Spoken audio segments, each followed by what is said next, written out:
Nakita nato ang tulo ka krus dinhi niining ibabaw sa bungtod.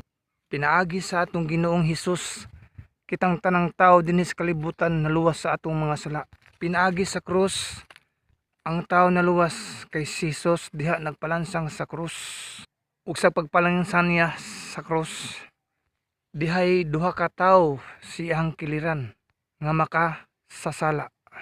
Mga makasasala ang duha ka tawo nga diha siyang kiliran. Apan ang usa ni ana nangayo og pasaylo kaniya. Ug diha gidawat dayon niya ang kapasayloan. Bisan day og unsa ka pula sa imong mga sala, basta ang imong pagpangayog pasaylo ngadto kaniya kinasing-kasing, dawaton jud dayon jud sa atong langitong Amahan nga si Hesus. Ug sa dihang pagkamatay na ni Hesus, si Hesus nabanhaw sulod sa tulo ka adlaw.